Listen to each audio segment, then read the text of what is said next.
It's as useless as when people tell Black women to get a Black doctor. Black people make up less than 9% of the US population. So even if you live in an area that has 20 Black doulas, you got to find a doula that's available, and you got to find a doula that you like. It takes almost 15 years of training to make a gynecologist OBGYN. That's a fact. Medical school, intern year, residency, then they have to specialize, and then that person deciding to do births. Some want to do teaching, some want to go into research, some decide, I'm not doing this. For me, as a patient, I want the best person for the job. And to put the burden on Black Americans and say, if you guys not want to die, then you guys need to birth and create more Black doctors. But putting that pressure on them, we've got to stop demanding answers in the form of get Black people to do it. It's easy to be a savior, but hard to be on the front line. And a lot of y'all don't want to do that. Welcome to the Keeping Your Power Real Talk on Resilience podcast. I'm your host, Traci Doula. I'm a family and birth advocate, a mentor, and your personal encourager.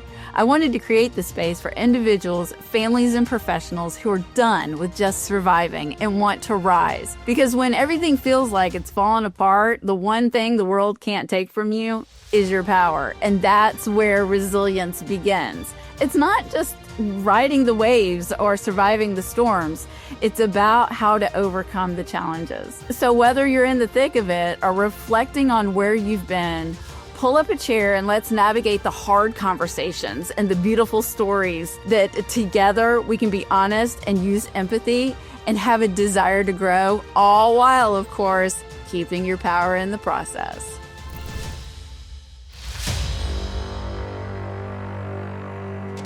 Hey, welcome back to Keeping Your Power, Real Talk on Resilience. And I'm Traci Doula, your host. And I have a special guest that I am super excited about sitting down with today, Frances.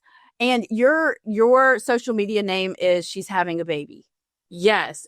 But I do have a website now, safebabybump.com, and all of my socials, everything is linked there. So no one even has to remember anything hard. Oh, nothing hard. And I love social media things that are not hard. But we're going to talk about a lot of maybe heavy stuff later on because I love your heart. That's why I think that we connected in the beginning on social media. I feel like we have the same philosophy of how we educate.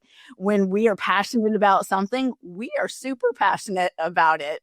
And I ran across you kind of like in not even the birth world sense. I think we were both working with someone in like a branding marketing world that put us together, and which I thought was, super intriguing in the beginning. But then we kind of became on the same birth streets kind of thing, because I would post something and you would be there, you would post something and I would see you, and I was like, okay, I got to know her.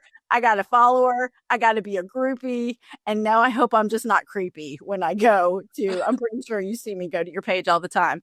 So I'm really excited about this for our audience because of what you bring to the table, because we all have special gifts, I feel like, in the birth world. And how did you tell us a little bit about you, and how did you get into birth work? Well, I've always been really interested in making sure things were fair. And that's just kind of been like the trajectory of my life. I went to the foster care system when I was 2, and I just had to figure out a lot of things on my own. And so whenever I have a challenge, it doesn't matter if it's like applying for college or trying to get a license or deciding I wanted to have a baby. I'm always like, okay, what are the challenges that I'm going to have? Because the people around me aren't going to necessarily know what those are. And Frances, I didn't know that about you. I'm adopted. Yeah. See, I knew that about you. I had no idea you were in the foster. And because my birth parents and my foster parents and the parents I grew up with and all of my social workers are still alive, I specifically don't really talk about it because I wouldn't want to hurt anyone's feelings and or be responsible for how anyone takes my truth, right? Because I also there's 7 of us. I have 3 brothers, 3 sisters, and there's a ton of grandkids, and everyone is kind of on different places on sharing our childhood with their kids. So I kind of like steer off of it online, but I do try to really give back to foster parents and adoptees, and my degrees in history. So I'm really good at family. So I do a lot of advocacy offline for Yeah. foster youth, and that brings a lot of joy in my life. Yeah. I think as many adoptees know, as many foster youth know, you really just go through life very different. You go through life thinking of like, you're almost like your brain goes 3 steps to all the problems and then 3 steps to what you're going to do in case those problems happen. And then after that, you think of the joy. And that's just survival. It's not even like a negativity thing. That's actually a really good skill if you are to healthcare or social work or anything to do with the elderly or children, like always thinking 3 steps ahead. Yes. First, and then 3 solutions Yes. Before you even start. It's a good quality. So I clocked it. I was like, oh, she's a millennial adoptee. That's why. She's a millennial adoptee that believes in therapy. We're gonna get along. So that's right. Well, and you know, you saying it's very common too for, you know, those who were, you know, kind of like obscure in their family dynamic, not to talk about it, because I too have said, I don't really know how much I want to say because I don't want to throw anybody under a bus. It's nobody's fault, really. We're not talking about our stories out of like fault or, you know, it's more puzzle pieces that we really kind of want to bring together. So I actually just at 52 have been talking more about it because it's just me and my family left, like me and my sister left. My mom's, you know, my mom is gone and has been gone for about 5 years. And, you know, I don't have like people that I'm trying to protect, you know, are not necessarily around anymore. So I get that so much. But I was like, okay. So now I'm definitely still in protective mode. But the good news is I'm still very much my own person. I think I give a lot of grace to people, whether I know them or not. And I think that has a lot to do with always feeling on my own. Like, I got to figure this out on my own. And I always go through life assuming everyone else is on their own, which I'm very grateful that that's the route I've taken instead of like anger, which is very easy. Because I definitely went through like an anger phase in my 20s, like just feeling like this is so unfair. And got back to my like, this has never been me. Like, what do I like? I need to figure this out on my own. And I'm going to be alone. And I obviously, because I have, well, not obviously, I guess, but I have 3 sisters. I'm the youngest. So I've been to births. I became an aunt when I was in 2nd grade. So birth and breastfeeding and formula and baby wearing and understanding that babies come from a human body is something that I understood at a very young age. And so I've always been interested in that idea of like, you're born to someone. So I've always been interested in that because, again, I became an aunt in 2nd grade. And then because I don't have a nuclear family that I can lean, when I decided I wanted to become a parent, I did all the research. So I'd already experienced Black birth in the birthing room as a support birth because I'm an aunt and I'm a sister. And I'm like, okay, this is not how it's supposed to go.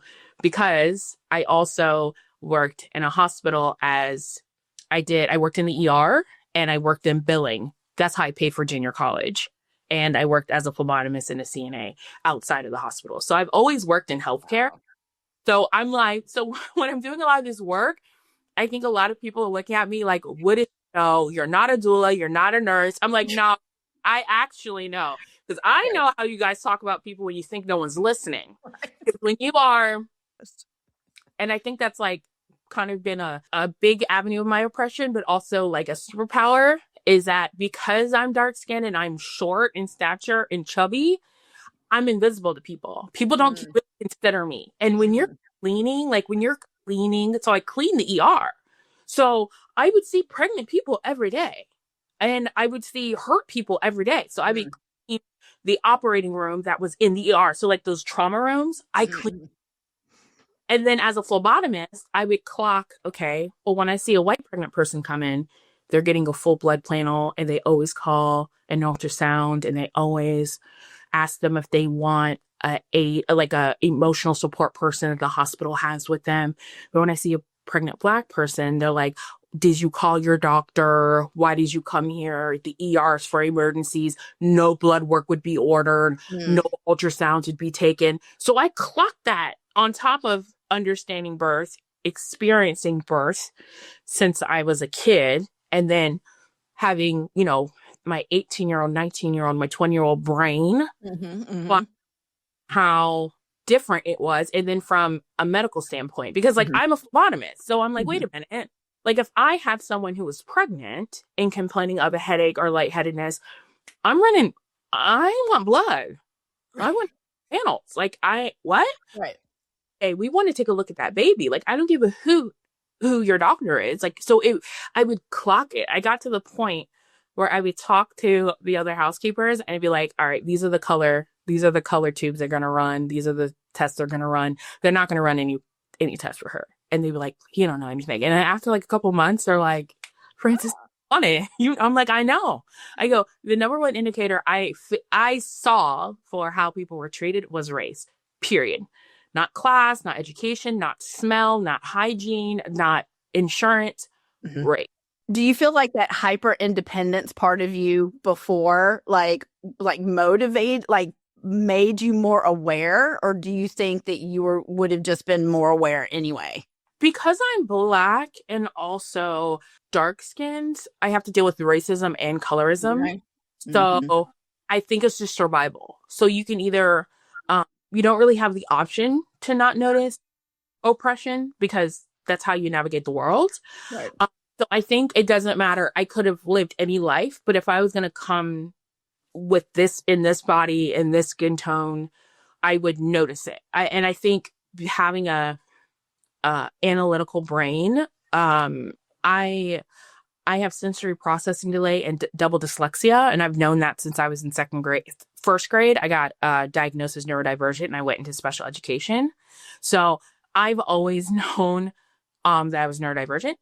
And this was when what they did, if you were neurodivergent, they just put you in special education. No occupational therapy. There was no like, month together for neurodivergence. It was just like, put them in there, like, put them in skills, make sure they be quiet. But I didn't have autism and I wasn't nonverbal and I didn't have any like tics. So teachers really liked to teach me because they're like, you're the easiest person in the class.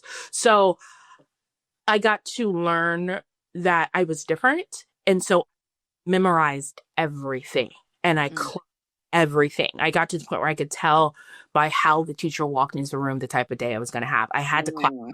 I was learning by memorization. So I even took my SATs verbally. Like and people don't like that when we're in a disagreement because if you said it, I remember it. If I've read it, it's in here. It's engraved in here. So that brain has made me notice patterns, like pattern recognition. And so because I would have always had that brain, I don't think it would have mattered. As long as I came to this earth as a Black woman that's dark with this brain, it would have been relevant whether or not I wanted to have kids. Because when I was working in the hospital when I was 20, I was adamant that I didn't want kids. So, but I still was like, you guys treat Black women who are pregnant horribly. Boo, 2 thumbs down. Right. So no, I think it's just me. Yeah. Yeah. And, the reason why I asked it the way that I did is because, when we're talking about maternal mortality and we're talking about, maternal death and those kind of things, or mistreatment, or, the birthing things that we've even seen, like, presently happen online, and people that are listening that might not know, there are some videos, and I have a love-hate relationship with social media, but this is one reason why I love it lately, is because things can be videoed and people can be held accountable, and but there are videos of Black moms in labor that are being ignored, not being treated well or fairly. But then you have other people come into the conversation. They're like, well, people are treated badly in birth. Everybody is treated badly in birth. Why are we talking about, just a Black maternal death?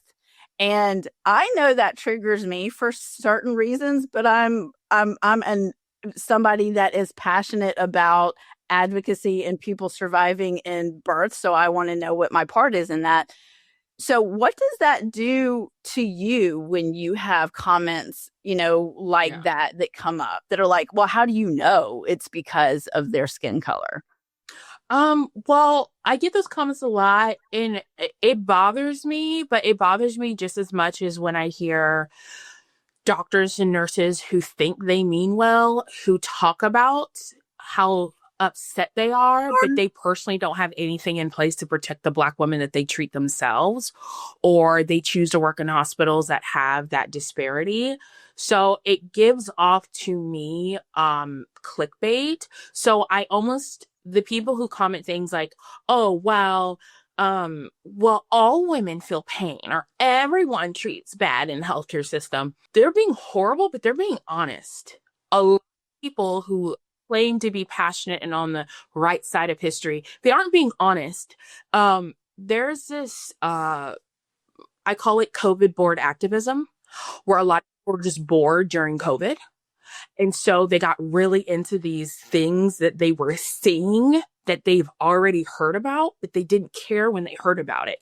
So this idea that we need video footage of Black women being abused verbally and non-verbally and being withheld treatment in order to believe it is extremely concerning, as no patient should have to show video evidence of their pain in order for someone to listen. So see those comments, it's a reminder of how far we still have to go, but I'm triggered in a different way from medical professionals who know damn well what's going on, who because that's very concerning, because what they don't understand what they're doing is they're making it seem like this is a new problem when this is not new. This was a problem in the 80s. This is the problem in the 90s. This is the problems in the 2000s. They know this problem isn't new. But instead of being like, hey, I just saw this video that was very upsetting of a woman in Dallas. I don't need to show her face, but you guys know the video I'm talking about. And just so we're clear, this has been an issue since I started medical school 20 years ago. That is way more accurate and powerful than just putting a video of someone being abused, not saying anything, making sure it goes over a minute so you're getting money, not sending that money to the family, keeping it with a sad face on in scrubs. Like, that to me is way more wild than people commenting, oh, all women have hard times. What about my race?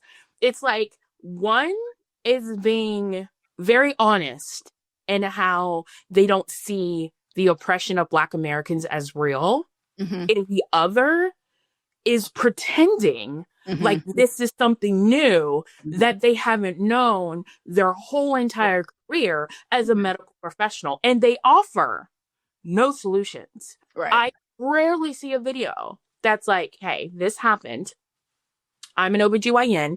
If this happened at my hospital, this is how I would report this doctor. This is how I would protect that patient. I would follow up with her in 2 weeks to make sure she doesn't need any therapy. I would make sure my hospital covered that therapy. I would also offer A, B, C, and D to her partner and her family that's completely traumatized that was there.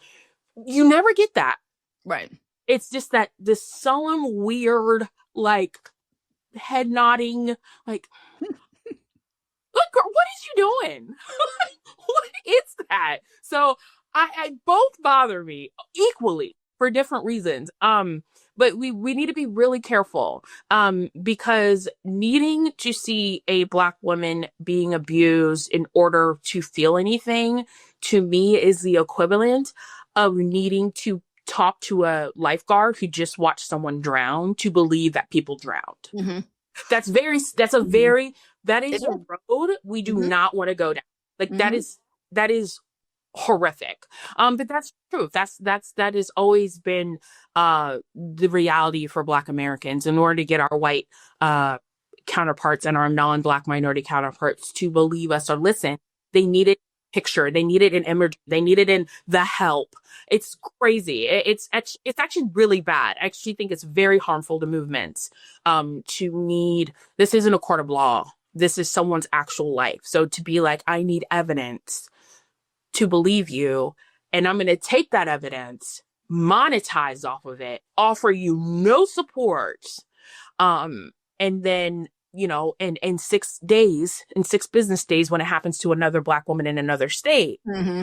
I'm going to put on my scrubs again. I'm going to turn on my camera. I'm going to put on my camera stand. I'm going to click on the green screen. I'm going to show your face. I'm going to. We're going to do it again. That feels so much more insidious Mm-hmm. than someone who does not work with patients at all being like, I don't care about this. Because that's what you're saying. Right, When someone says, I don't care, I don't need, I'm neurodivergent, but I'm not autistic. I don't need to be autistic to care about autism. I do not need you to show me images of autistic people getting fired from work to believe when you say autistic people get fired from work. But that is needed in order for people, in order for non-Black Americans, and I'm talking about everybody, in order for Asian Americans, Latino Americans, white Americans, everyone's guilty of it, to see Black people as humans, and they need to see it in pain or entertaining them to humanize us. And that's just dangerous. That is just that's just dangerous. It's very dangerous, but I think it's the reality of history, because, you know, it's been from, you know, Marion Sims' time that just used people to experiment on them, to, you know, in the means of, you know, science. And, you know, so generation after generation, it was, you know, taught to white people that Black people didn't matter. And my mom, my adoptive mom, grew up in Montgomery, Alabama, and was here during the civil rights movement. And so I grew up in a household that had a lot of stories. And me being that neurodivergent adopted child, again, where you were talking about, I'm able to see like 3 different sides of every story. And then I have the back door to where it's going to go next. You know, we just see like so much. And I was so intrigued by the history part of how did you get here? Like, how did you get here as, you know, as a movement or as a generation to not see these people as humans? And so in the birth world, that has always been like a foundation for me, because I grew up in a family that was not supposed to see color. You know, we were just like, they're people too, you know, kind of things when you're kids. And that's where the colorblind thing came from. And that never sat good with me, because I'm like, we are different. And it's not helpful. Not seeing color isn't helpful. And also, I think in 2025, we can move beyond awareness. I think we spend I feel like my white counterparts spend way too much time trying to deconstruct the who, where, why, instead of like, okay, let's fix the problem. It is the opposite. So if you go into the hospital and the doctor tells you, okay, you have cancer, the first thing they're going to do is talk about how they're going to fix it. After you're in remission, they might follow up with you and be like, we would really like to take some of your genetic makeup and study it under a microscope. We would like you to sign these leave forms so we can maybe use your medical information to help the next patients, to help the next generation. They're not asking you those questions while you're dying. So I find it very counterproductive to focus so much on helping people relearn history that they should have learned in fourth grade. I find it more important right now with how many people are dying. It is more dangerous to be a Black woman giving birth than it is to be a cop, a soldier, a firefighter. The death numbers are higher. So at that point, that's an epidemic. That is a national emergency. It's all hands on deck. Like, the building is on fire. So while the building is on fire, that is not when they call the fire marshal. They call the firefighters to put out the fire. They make sure the family is okay. They make sure that people have oxygen. It's like, we don't have oxygen masks on yet. So I don't really care about trying to figure out why this people who know fires start are still trying to decide if this fire was set. Let's stop the fire. Like, let's get it to on the same page where we're all surviving. Like, I think people don't realize how low the bar is. Like, I'm not trying to get people to be nice to Black women. I'm trying to get people to not let them be killed in the hospital. Killed is the appropriate word. If you die and it could have been prevented, that's not an accident. And let's talk about it being all Black moms, because, you know, this isn't health, this isn't economics, this isn't, you know, education level. And we just talked about Janelle Green Smith, who is a certified nurse midwife, and had her doctorate in nurse practitioner that, you know, died in childbirth. You know, this, and she was fighting for what we're talking about. Yeah. And I think that me being in education mode a lot is why I go back, because I'm like, there is no way that you can't know this. And I think, and this is the thing, wanting to understand, being curious. I think the reason why we have most of the medical advancements and most of the good things we have is because someone was curious. Someone was like, nah, I want to go back. I want to dissect that. But that typically happens once the solution has been figured out. You know what I mean? So it's like, I don't think there's anything wrong on a micro scale when we talk about how we got here, the father of gynecology, classism, social. There's nothing wrong with that. But we're losing a Black woman almost every single day, like average. So with that, again, it is all hands on deck. This is a flood. This is a fire. This is an emergency. So for me, it's most of the conversations are around awareness instead of action, which is very troubling and concerning. And so I don't criticize anyone. And like, me and you, we could talk all day, but we understand what needs to happen to get this fixed. It would be a waste for us to design a course on teaching people how we got here with people still dying. Like, so for me, it's like, okay, how do we hold hospitals, doctors, nurses, doulas, everyone who is getting paid, how do we get them to not get paid to let Black women die on the table? That's me. So until that's done, micro conversations about the who, what, when, where, why is, for me, for my Black experience, my education, my time, is a waste of time. I want people to use me for what I know. Ask me the question. What do, and I don't mean you, Traci. I know. And I talk with doctors and I talk with hospital staff.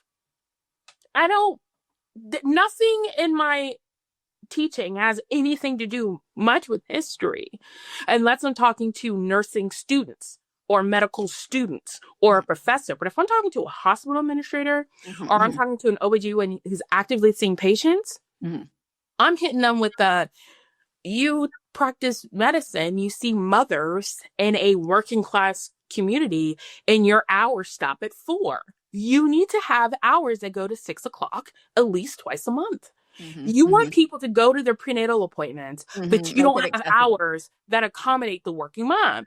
You know, at the hospital that you chose to work at, most women are not seeing doctors who are staff of the hospital where they give birth. So this is physicians getting privileges at a hospital where they want to work. Why are you choosing a hospital that has a racist nursing staff? Why aren't you taking their practice somewhere else? That question is way more important than Yeah. why don't people believe that Black maternal death is a Yeah. thing? Yeah. Forget that. Yeah. So I'm like definitely like beyond awareness is kind of like my theme, and I'm working on an ebook and a guide to fix that, right? Like I actually just finished. I just finished it. So it'll be out in 2026. But And tell me a little bit about it. Like, tell me. so it's Beyond Awareness is the title, and it focuses on how to tackle patient care and the Black maternal death problem. Goes through pretty much everything. I can't wait, Frances. Intake, bedside. It goes over even just introductions. It goes over insurance forms. It goes over what exactly a Black American is. It explains what Black Americans are as an ethnic group. It explains how we have our own unique experience. It breaks it all down in sections with tools, with actual lines you can use, because some people don't know how to break the ice, how to explain it. It tells the do's and don'ts. There's no hidden. I made a roadmap for you. It kind of also explains some of the unlearning some of the bad habits that a lot of people will do. Like while someone is in labor, that is not the time for you to talk about your Black roommate. They don't actually care. They just want their Black baby to survive. Come on. We don't care about your Black friends. We don't care. We've never cared. But Frances, we're trying to relate, man.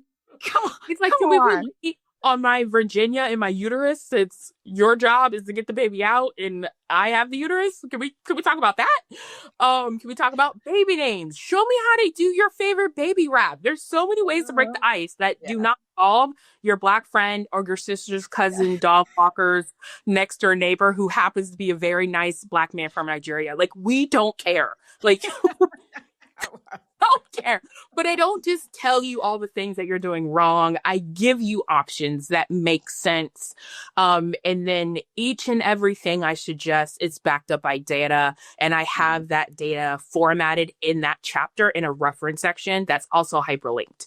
So I don't just talk about Black maternal death. I show you the World Health Organizations, what they say the numbers are versus what the CDC says the numbers are. Everything is organized for you, so you don't have to search. You can just click it and see the data. I don't leave really any room for questions, and I just break everything down for you so you can kind of be better prepared to work hard and do your job better. There's also an entire section on how to, without risking your job, how to report nurses and doctors that aren't doing their jobs correctly, how to do it and protect your job, what your rights are, how to do it anonymously, what language you need to put in there, and then exactly what things they're doing to violate your federal and state rights if they try to fire you for it. So I do not leave you. Girl. Right. This has been like 3 years in the making. Everything it's in there. So it is. See, I love it so much because I do feel like I get stuck in I homeschooled my kids for 20 years. Okay. so I feel like I'm always kind of like in the foundational. You gotta understand this before you can go here. And that's where I feel like a lot of me and my white birth worker friends were kind of like in this space of, okay, we understand on a certain level, but of course we can't understand everything. We're not Black. So, we can hang out with our, like you said, we can hang out with our friends, we can listen, we can absorb as much as we can, but there are just things that we are not going to be able to come up with. And so I think that's where a lot of us were and are stuck in the help us with that next thing. This is important. I want to interrupt because this is important now. Okay. So over 65% of all nurses are white women. Yeah. Where 69% of all OBGYNs are white males. So doulas don't get off the hook. And I love me a doula. I had a doula for both my pregnancies, but oftentimes doulas let themselves off the hook because they're like, well, I'm not Black. I don't know. So now hold on. Everyone, phlebotomists, doctors, board members of hospitals, hospital owners, they're white. Like, it's a white wonderland when it comes to gynecology. That is just a fact when it comes to birth. Snow everywhere. Not being white can't be an excuse. And if it helps, as Black Americans, we make up less than 10% of the U.S. population. So we're rarely getting a Black principal. We're rarely getting a Black dentist. So if we can navigate the world and figure it out, then you guys damn sure with high-speed internet, 2025 access to everything. So it's more of like a understanding that you don't have all the answers and choosing not to look at each other for answers, which has been what you guys have done pretty much. Everybody would work with COVID. That's why COVID activism. Right. You guys can figure it out. And you can figure it out by using your money to pay Black experts to give you the answers. The problem is, the truth is, white doulas, white nurses, white doctors all suffer from the same thing. They want to be taught. They want to be changed. They want to be fixed for free. They don't want to pay for the courses. They don't want to go to their closest Black college and take a class. They don't actually want to purchase the book. And so while I care very much about this, and so I've chosen for the last 3 years to not charge a single nurse, doctor, or doula or hospital for any help, resources, tools, or trainings. That's not people's jobs. Working for free is not our job. And if you decide you want to go into birth work and you want to live in a country that doesn't have a 100% white population, the truth of the matter is, you guys should have been thought of this at the beginning when you chose to work. On top of, I see how you guys roll when someone you love needs specialized care. A white woman with a neurodivergent child, a white woman with a neighbor who has their house painted a color they don't like, they'll form an entire homeowners association to shame their neighbor. I see white women work. When you guys want to know something, you guys figure it out. You find organizations. You guys know how to work with something you care about. So we got to get past. I'm shocked. I'm shocked. I believe it. I believe in you guys.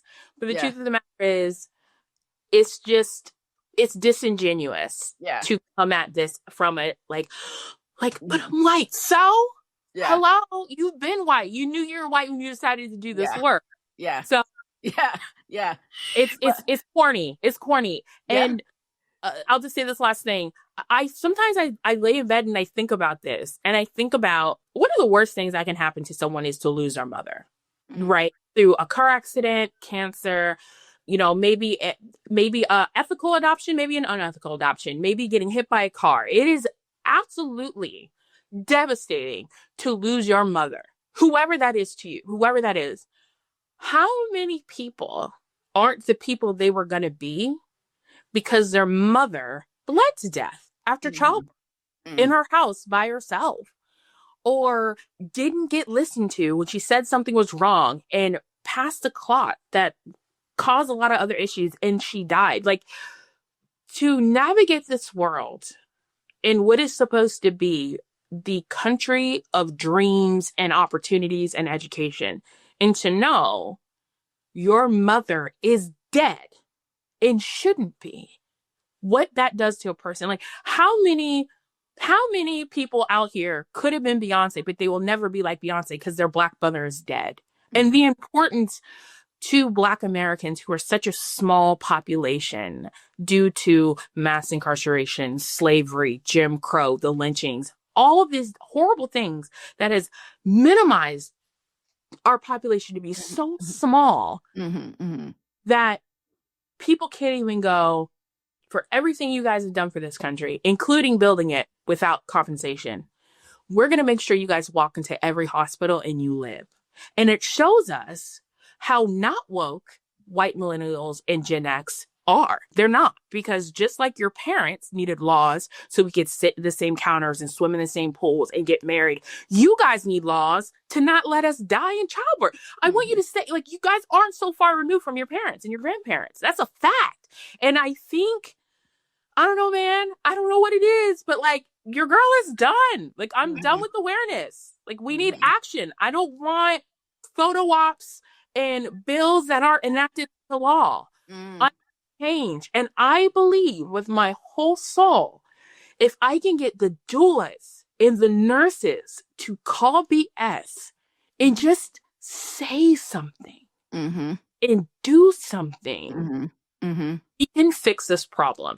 I think changing doulas and nurses will go much faster than a comprehensive bill, because the Mumbus Act still isn't passed. They already took the photos. They already gave themselves credit, but it ain't a law.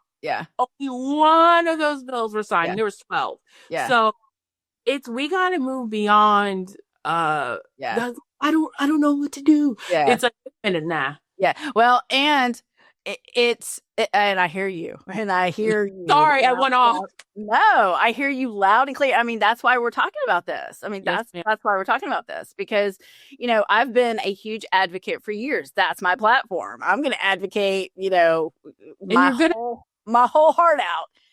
And what I was seeing from the people that I was mentoring and doulas that were just having a really hard time, especially during the pandemic and after, was they felt frozen. Now, is that an excuse? No, but they felt frozen in that. What I was seeing, especially online, was if we wanted to help, then there was this spectrum of doula or Black doulas that would say, you know, you're just want to be saviors. And we're like, no, we want to help. We're listening.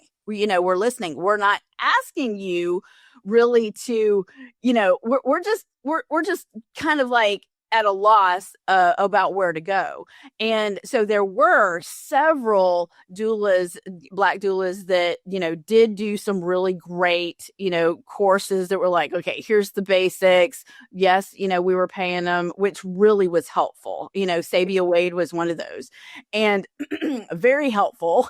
And I don't think anybody needs to put anything out there for free. I really don't. Right. Like, you know, but me being the educational person that I am, was trying to get my white birth worker friends to realize that, you know, we do have the privilege of what you said, the resources, the things. We can figure it out because we do have the resources, whether it's financial or just the privilege of, you know, having that upper step.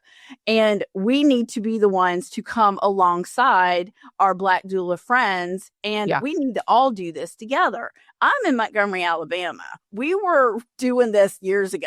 You know, we were all really fighting this thing, these percentages, these deaths for a long time. You know, this isn't just a today thing. You know, but what I was really seeing was, you know, I'm like, okay, I'm over here doing this thing, and they're just like, I'm not ready. And I'm like, you know what? They can't afford for you to be ready, man. Like, you're over here watching people walk into a system that you know that they could die in, and you're not ready to be the advocate that you need, because they're coming to you.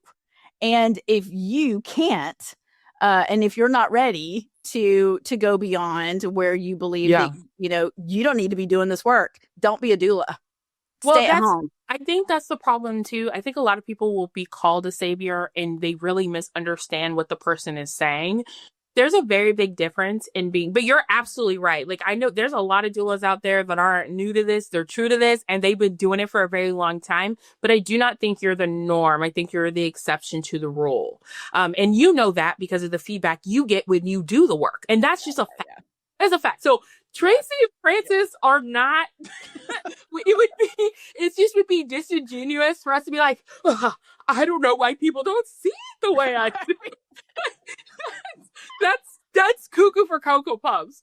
But I will say, there's a really big difference in going to someone and being like, hey, I'm a doula. I'm really trying to figure out how to help my Black patients. I have some questions. That is completely different than coming to someone and saying, hey, I'm a white doula. I've already taken a couple of courses on Black history.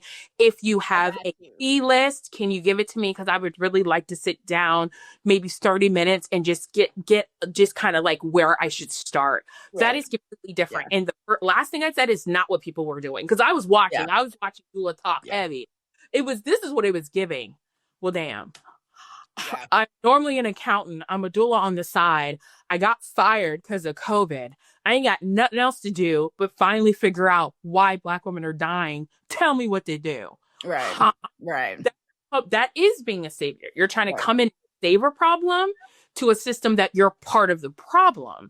Right. Expecting people to have all of the answers to a system that is disenfranchising them and at the same time harming them, and then asking them to also do the labor to not only keep themselves safe, but teach you how to advocate while also charging. That's the crazy part. Doulas don't work for free. So let's break this down. Let's pretend we're talking about someone that isn't Black. Let's break this down. Okay? Let's break this down. Hey, guess what? I'm an IEP expert. I have zero experience on how to advocate or how to get resources for a child that's dyslexic, but you have a child that's dyslexic. Give me $2,000 and I'll go to your next IEP meeting with you. You would go, no, not hired. This is spam. Get off my page. Right. But they are not seeing it that way. That's the problem. And that's where that's what actually the white savior is coming in. A lot of people hear that term and they see it as like an insult and like a dig at them just trying. But really, you're trying to save me in a situation while simultaneously wanting to take the knowledge that I can give you while I'm still traumatized from being abused in childbirth. Then you want to take that knowledge and then charge a Black woman for your services after a free 30-minute conversation. That's actually a scam. They have a name for it. That's called scamming people. Yeah. So you are trying to be a savior if you're trying to swoop in and save the day without any accountability on where you are and how you got there. And I would argue, if you've never been to a Black birth, you should not be charging Black women as an advocate. And I've told this to doulas before, and it's not done, but I'm 1 year in on a comprehensive doula guide. Lord, needed to be done. And that's something I address. You should not be charging Black women for doula services if you have not attended at least 3 Black births as a student. And it would be very helpful if one of these mothers had either gestational diabetes or preeclampsia. Period. Because how we are treated with those conditions is very different than how your white patients are going to be treated with those. And white women typically get early diagnosis for those things, where it's typically seen as anxiety and just purposely being obese is how a lot of providers see Black women who are showing symptoms. Like, well, you're tired because you're overweight. They don't even really want to really listen and run tests. So, but people don't want to hear that. They want a quick fix, and wanting someone to tell you the problem and then you come and fix it. That is saving someone. That is called being a savior. That is being a superhero. You call it Spider-Man comes, he sees a fire, he just jumps in. He doesn't know how the fire was started. He doesn't know what's going on.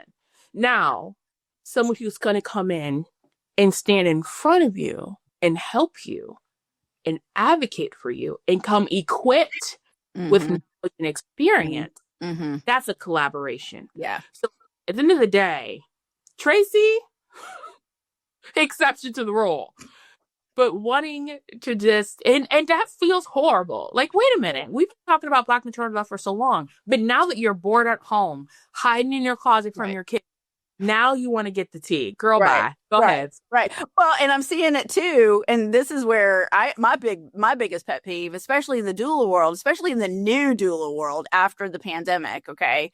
Now I've been battling the whole, it's not a hobby. You don't just do this as a side gig. Like, this is not somebody's life is not a side gig. Okay. No. First of all. But what I'm seeing is the Medicaid push and doula's getting all of this, oh, well, I'm going to be a doula now because I'm going to be guaranteed to be paid. But they're not taking the trainings, and they're not taking the advocacy work, and they're not doing all this communication stuff, because advocacy is not what people think. It is being very aware, but it's also knowing how to collaborate with perspective and empathy and compassion, and not being somebody that's just going to sit back and shrink into the wall and not say anything, and say something when it's really uncomfortable.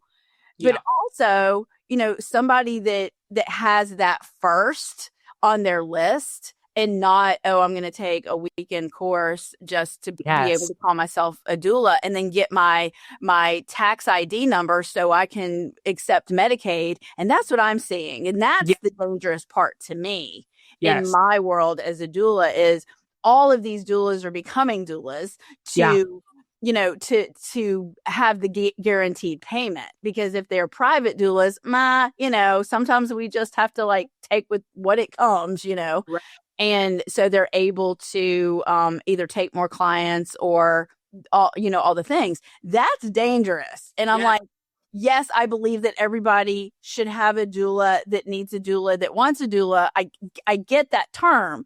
But on the other side of this, it's being marketed by doula organizations of how easy it is, because they are getting the money and they're wanting all these, oh, hey, if you sign up for my training, I can give you about half off, because if you get into the Medicaid, then you can pay it off here. And, then states are, we're pushing for, doulas to get paid, because it's hard work, but it's not easy. And people are not going in it for the right reasons. And I'm in this area where there aren't many Black doulas. And and that's a whole nother soapbox that I won't get on right now, because that's a whole thing, but there are going to be Black moms that reach out to white doulas that are not equipped to go in there in a Alabama hospital that is very medical, very racist, very misogynistic, and they don't care. No, they don't care. And I'm with you. I'm very concerned about what I'm saying with this. I call it the new doula movement. Mm-hmm. The rush certification. I'm very concerned. I'm also concerned with, and I've not lived in Alabama, but I've been to Alabama several times. Hello. Still got sun down. They got a lot of work to do down there. But also, I'm not taking New York off the list either, because Black women in New York are 10 times more likely to die than their white counterparts. Racism is in every state. It's just different. Right. And what makes it so concerning to me with this new, just become a doula, this kind of quick, quick factory, just manufacturing doulas, is there's also the fact that remains. It doesn't matter how many doulas there are. Black people make up less than 9% of the U.S. population. So even if you live in an area that has, let's say, 20 Black doulas, you got to find a doula that's available, and you got to find a doula that you like. I wish I had this skill. I don't get along with everybody, that's just not, it's the same. It's as useless as when people tell Black women to get a Black doctor. Right. Well, it takes almost 15 years of training to make a gynecologist OBGYN. That's a fact. Medical school, intern year, residency, then they have to specialize, fellowship, and then that person deciding to do births. Right. Someone to do teaching, someone to go into research, some decide, I'm not doing this. Right? For me, as a patient, I want the best person for the job. And to put the burden on Black Americans to say, if you guys not want to die, then you guys need to birth and create more Black doctors is cuckoo for Cocoa Puffs. And you guys don't put a burden on anybody else. So quit it. And I think same for midwives. I think that there, in my circles, there are so many, Black birth workers that are becoming midwives because they want to serve their community, because they're, but it is now they're burning out.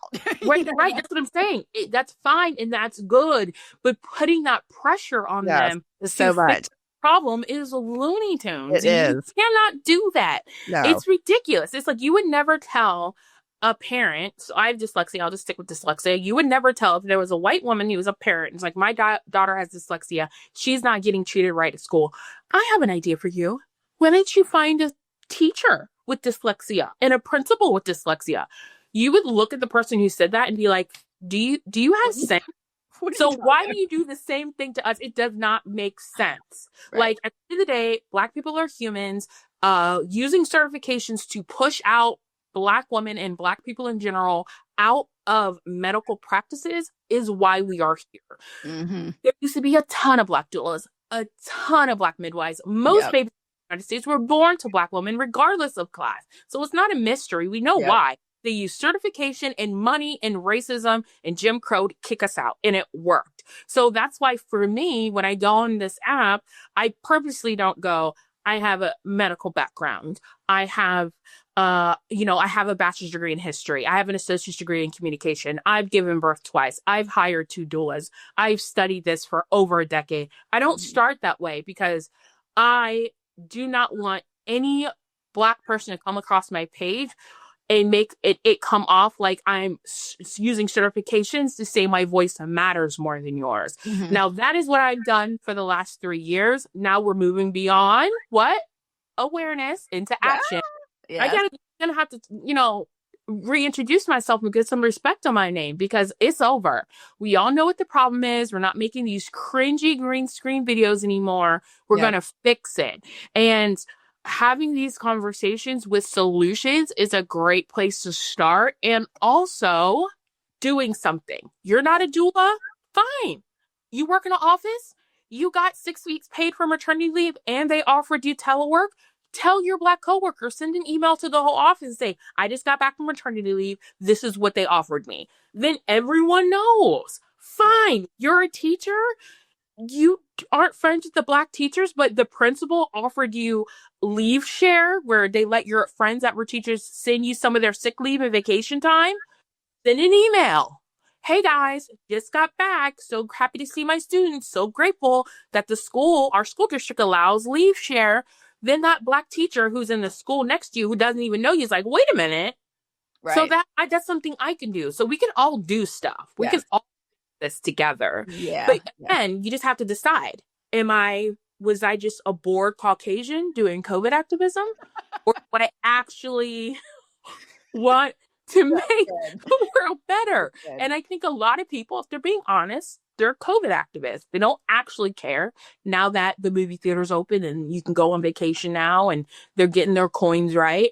But those of us that are here and that care, we're trying to fix it, we've got to stop demanding answers in the form of get Black people to do it. Because again, the population, over 60% of all birth workers are white in the United States. Mm-hmm. So that, and also you guys need to start engaging with the people who are doing the work. Go to their website, join their email list, watch their content all the way through, repost it, leave a comment, not emojis, don't be a troll, share their video. Do the work. If you're going on a creator trip and it's all white creators, don't sign up. If you are going to speak on healthcare or birth work, and okay, I'll go, but is there any Black Americans there too? And are you flying them out? And are you covering their hotel? It's work. It's easy to be a savior. Yeah. Hard to be on the front line. Yeah. And a lot of y'all don't want to do that. Yeah. It's the truth. Yeah. Well, I mean, the truth is hard. Yeah. And I mean, either you're in or you're out. Like, this is the in or out. There's a lot of nuanced conversations that I talk about it all on my social media platforms. And I'm not a black and white thinker. I am so in the middle. Like, we're going to talk it. Nosy Rosie, because you're neurodivergent. You're an adoptee. Yeah. We're going to talk it to death. We are. But this is one of those things that I'm like, you're in or you're out. Yeah, in or out. You can't be halfway in. Yeah. But we need to do more of these because there's topics that we don't have time to hit in one little sitting. But I am down. If you ever want to have me back and break down, patient care, interviewing Black patients, being interviewed, how to ethically promote yourself, especially because a lot of doulas, I'll notice they'll put diversity training and remember I interviewed a doula and she had put that she had diversity training and that she had worked with minority groups. And to me, that's always a red flag when people say minority groups. They're rarely talking about Black people because they'll say Black. Like, I went to historical Black college and I was trained by a Black midwife or whatever. They'll put mind you, for reference, with my first, I was living in Kentucky. There was only 2 Black doulas seeing patients within 4 hours of my house. Oh. So I was looking. There were more, but they were booked. Mm. So it wasn't like so it was like, okay, I do not want a doula that's 4 hours away. Like, I need something closer so they can actually make it to my birth. Right. So I had to broaden my horizons to include. So I'm sitting down with this doula and she had all these things on her website. And then I'm talking to her and her specialty was same-sex couples, but she had only worked with same-sex white couples. And she thought that was enough to promote herself as someone who could work with Black families because she put Black families on her site, but she had never attended a Black birth before. Ah. It took me asking her directly 7 times, 7 different ways for her to just admit. She's like, all right, you know what? Honestly, like, I have no idea. I have experience with gay couples. I've never actually worked with a black mom before. And I was like, okay. I mean, I don't think I list like my things like that. I think I have something like, we will work together and however we're going to advocate and I'm going to pay attention and I'm going to advocate exactly the way that you feel like you need for me to advocate. But I understand that I'm white and you are not. I don't think there's anything like wrong inherently with putting something like, I do have experience with Black families. I do have experience with non-English speaking families. I think again, you are much more organized and much more known in your community. So with your word of mouth, you wouldn't need to let, right? But people starting out, I don't think that's inherently wrong. Because for me, if someone's like, I'm a doula, I've worked with, I don't care if you worked with 72 Asian families. Right. I don't know if you've worked with a Black mom before, period. Like, if you haven't done that, then you're not touching me at all. You're not touching me. You're not getting a ride to the show. Right. And I'm definitely not going to pay you $2,000 to sit there with me. Right. So, especially with a postpartum doula who's coming into your home, who's touching your baby, who might see your breast, because a lot of doulas have that, also are lactation consultants. So it's like, you're touching the tatas. Like, I want to know, do you understand when my nipple is no longer pink, but now that it's purple because I'm breastfeeding? Like, can you still notice what a bruised Black breast looks like? Do you know what metastasis looks like on Black skin? Like, these matter. So I'm not inherently, I don't think there's anything wrong with that. But I do think you should be very honest. If you're going to say that you have diversity training, like anyone can go and get a 2-day training, but you should not be charging Black families if you've never attended a Black birth. That is cuckoo for Cocoa Puffs and giving scam and giving pyramid scheme. Don't do that. Absolutely. Yeah. So we should do this again and just talk about finding a doula. Yeah. Because that is a good topic, hard thing to do, especially if you have to choose between a postpartum doula and a birth doula. Yes. That is tricky. And especially with the military element there, because with military families, they pay for our car seats, they pay for our breast pumps, hospital grade breast pumps, and they now give 3 months off of leave to military families. So you're like, well, and TRICARE does have that program. I think that they're still in the pilot phase. But TRICARE does have a doula program right now that pays for, I forget how many prenatal appointments and then the birth. But they narrowed the playing field because only the people that were certified from certain organizations could be a part of the program. So, that's just narrow. Everyone can have access. Like, I don't qualify. Like, when I qualify, even though we're an active duty family, we were in the grouping that qualify for that. But I will say, you know, there are people who are doulas who I've noticed they're trying to specialize in military care. And I think anyone who's trying to be on the cutting edge of doula services, offering some sort of doula services that are virtual, because, you know, with my second, I had to wear a mask. It was full blown pandemic. And so they wouldn't let my doula in. They made me pick doula husband. And so she, luckily for me, she already had organized a plan in case she was not allowed in the birth suite. So we were, and that also goes into, you know, maybe you can't find a Black doula, but finding a doula who has relationships with the hospital. Because he had, the nurses were like, hey, we'll just call your doula for you. Go ahead and take a nap. They call her like she's doing fine. Like we kind of, it is invaluable to have a doula who has a relationship with the hospitals and the doctors in the area. Or the hospitals are open. My doctor's hell. They had done 38 births. So it was like, it was just kind of like smooth like butter, but that did not overpower the racism that I experienced in the birth suite. So it was almost as if I didn't have any support.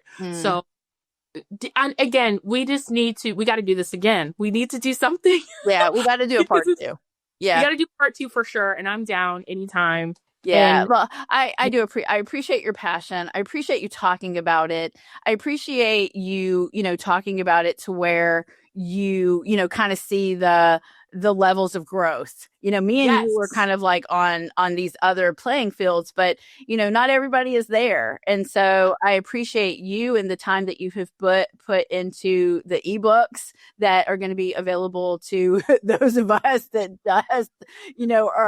are in that, yes, I want to do it. But for me, I'm more loud than not. And sometimes I just need ideas of not going overboard, because I will. Yeah. And, I'll just kind of show up and be spewing off. And that's not good for anybody either. So, so I appreciate your passion for Black maternal health and what we just need to be talking about on a bigger macro level of change. And we're going to do something. And so strap in, because we're going to do this again. Yes, this is going to be great. I think everyone, if you listen to this podcast and you're interested in the conversation and you sat through it, that is an indicator that you're ready to be a part of the change. It is very easy to get a 20-second video on your TikTok, but the real change really happens in these long form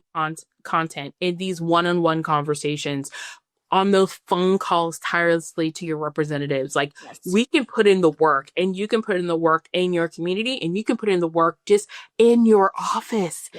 Telling your Black coworkers what services you are getting. Leaving a review of your hospital on Google if you are a white woman and you had a good birth experience or a bad birth experience. I have no desire to go to a hospital where there's 200 white women who said it was awful. I don't think it's going to mean it's going to be better for me. If they're mean to you, they're going to be mean to me. Exactly. So we're going to get into this, Traci. I really like the work you're doing. I think I think your content is getting better and better. And I think you have grown a lot. I have. And that if you know you don't have it all and there's always room for you to learn more, that's going to be the best. Because right now we have people like you who are ready to go, like boots on the ground, ready to solve the problem. And then you have Black mothers that are like, the only thing I know about Black maternal death and Black maternal health is that it's bad. And so sometimes those two worlds aren't connecting. It feels like, well, I still don't know what your motivation is. I don't know what you guys are trying to do. Are you guys just trying to get more clients? Are you guys trying to make it better? Are you you, Traci, want to make it better, but do your homegirls want to make it better? Right. Are you ready? And so we have this opportunity, I think, because we're two people who want to make it better, and we have the platforms to make it better, and we aren't we don't have a power of certifications or wills working against us. And that's a beautiful thing. And I do think you being from the South, me being from the South, I think that helps. I think us pretty much, at least emotionally, raising ourselves help. And I think understanding the concept is you can have family and have no blood relation. And powerful helped. So we can get this together, and 2026 is going down. That's right. 2026. Here we come. Well, thank you, Frances. I sure do appreciate you. And we will talk at you soon. Yes. Thank you for listening to the Keeping Your Power podcast. I hope this episode reminded you that your feelings are heard and your voice matters. If it spoke to you, share it with someone who needs to know that they are seen. You can connect with me at tracidoula.com or find me on social media at Traci Doula. On the next episode, I sit down with none other than Jen Hamilton. More than a labor and delivery nurse, she doesn't shy away from challenges when it comes to her beliefs and serving her community. I'm looking forward to sharing this episode where we listen to Jen's heart and deep thoughts on birth, community, and making positive changes. Until next time, keep your power in the process.